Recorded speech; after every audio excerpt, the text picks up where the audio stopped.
Kayak gimana sih cirinya wali sufi itu? Di Futuhat, katanya Ibnu Arabi, kalau kamu ingin nyari orang yang memang wali, yang pertama apa? Yaitu orang yang hanya minta tolong dan minta perlindungan pada Allah saja. Tidak butuh dukungan, tidak butuh pertolongan siapapun. Tidak butuh massa, tidak butuh polisi, tidak butuh TNI. Dia sudah hanya Allah saja yang dia mintai pertolongan. Tidak bikin surat edaran untuk berangkat atau untuk melarang berangkat. Ya, jadi dia tidak butuh semua itu sudah. Tidak penting. Bagi dia yang penting Allah ridho padaku. Oke, jadi itu ciri yang pertama. Jadi hanya Allah saja pelindungnya. Yang kedua adalah yang tadi, orang yang taholak bi ahlakillah. Orang yang ya wis gampang-gampangane akhlaknya terpuji. Dalam hidupnya isinya hanya keutamaan-keutamaan. Sabar, penyayang, pemaaf. Kamu ngerti sendirilah orang baik dan orang yang tidak baik. Itu karakter kedua. Jadi kalau di sekelilingmu ada orang kayak gini, dia punya karakter wali sufi. Jadi siapapun itu, ya, wali sufi itu kan dia menjamin keberlangsungan alam, keberlangsungan kehidupan kita sehingga tidak jadi kiamat.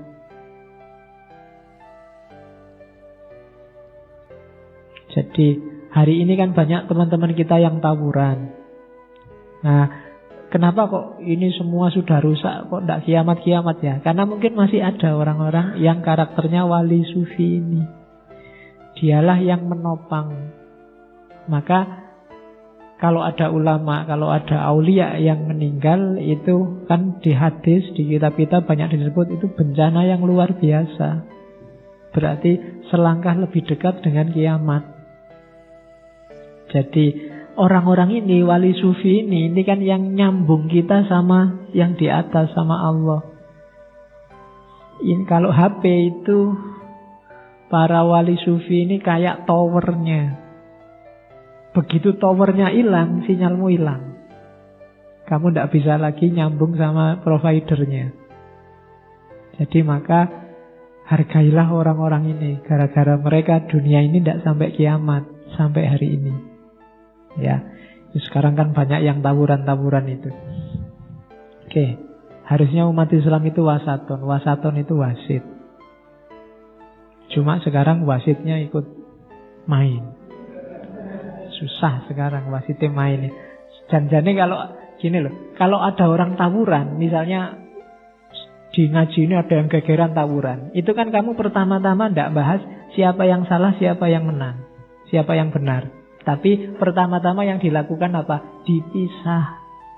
Biar nggak tawuran, biar nggak pukul-pukulan. Kan gitu, itu namanya wasit. Jadi, hari ini nggak ada yang misah. Jadi ada saudaramu tawuran, yang lain nggak misah. Tapi satu pihak ini, kamu pihak siapa? Pihak sana, ayo tawuran sekarang ganti, kita beda pihak. Terus gitu, nggak ada yang misah. Harusnya naturalnya itu kalau ada saudaramu yang tawuran, pertama-tama jangan ribut siapa salah siapa benar dulu. Dipisah sih. Baru dijernihkan persoalannya. Hari ini ada temannya tawuran, yang lain sorak-sorak terus mendukung A, mendukung B. Tidak ada yang mau misah. Itu menurut saya problemnya di situ. Akhirnya ya tetap tawuran. Oke, yang selanjutnya kok sampai situ.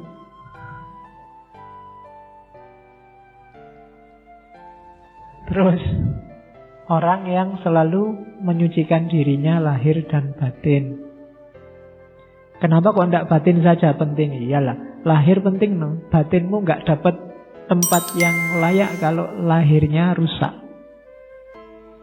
Lahir juga penting. Ya dipelihara lahir, tetap butuh makan, butuh tidur. Meskipun jangan makan berlebihan, tidur berlebihan. Harus tetap diopeni. Kalau kita kan yakin jasad lahiriah itu titipannya Allah. Usahakan titipan ini jangan disia-siakan. Besok kembalikan dalam kondisi baik. Biar yang nitip tidak kecewa. Ya, jadi kalau kamu suka melekan, menyiksa tubuhmu dengan tidak tidur, itu hati-hati. Nanti jangan-jangan yang nitip kecewa. Hiduplah yang tertib. Waktunya makan, ya makan. Kalau tidak punya uang, ya utang. Ya, bilang ke temenmu, mbok aku utang duitnya ini loh, mau ngopeni titipannya Allah ini loh. Jadi, masa nggak boleh kan gitu. Terus, orang yang selalu bersyukur apapun yang menimpa dirinya. Alhamdulillah. Orang yang sudah jatuh cinta itu dikasih apa saja seneng. Jadi apapun, dipukuli, dijiwiti seneng. Itu berarti memang sudah cinta. Beda sama dagang. Kalau dagang itu dikasih nggak enak nggak mau. Maunya dikasih yang enak baru terima kasih. Kita selama ini masih begitu sama Allah. Kalau dikasih enak-enak, kita baru alhamdulillah, wasyukurulillah, terus begitu. Begitu dapat gak enak, gerundel, mengeluh. Apa dosaku? Apa salahku? Kan kita selalu begitu ya. Nggak, orang yang makomnya wali sufi, nggak ada yang tidak menyenangkan bagi dia kalau itu datangnya dari Allah. Dalam bentuk apapun. Ya berat ya. Terus orang yang muhsin, ini yang saya bilang di awal tadi, orang yang tidak merasa dirinya sudah cukup baik, maka dia ingin memperbaiki diri terus. Tidak merasa final bahwa akulah yang paling benar. Tapi dalam pikirannya, siapa tahu aku masih salah. Siapa tahu dalam kebenaran yang aku yakini ada ketidakridhoan dari Allah. Siapa tahu tersisip di situ riya, sombong, sum'ah, ujub, macam-macam. Jadi dia selalu hati-hati, selalu ingin lebih baik terus. Namanya muhsin. Tidak sekedar mukmin atau muslim. Jadi orang ini ingin memperbaiki diri terus. Oke.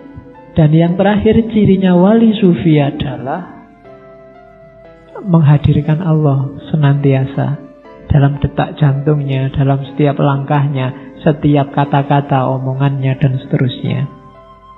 Itu cirinya wali sufi. Jadi dia yakin Allah hadir dalam hatinya, di mulutnya waktu dia ngomong, di pikirannya waktu dia mikir. Ini bikin orang hati-hati. Nggak ngomong sembarangan. Malu sama Allah. Karena Allah ada di situ. Bahkan dia hadir lebih dekat dari ulat leher kita.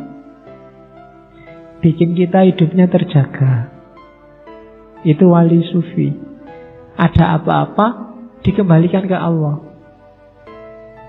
Jadi tidak mengeluh, tidak sumpek. Ada cerita seorang wali yang putranya ini diganggu terus sama orang lain. Difitnah, diceritakan jelek, dikabarkan jelek. Terus anaknya ini mengadu ke ayahnya yang wali ini. Pak, itu orang itu gimana ya, kok aku dikerjain terus, aku difitnah terus, disusah-susah terus hidupku.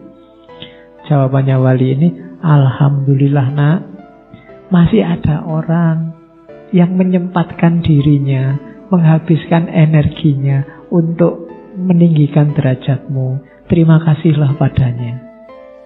Jadi kalau ada yang gitu, kamu jawabannya bisa dipakai.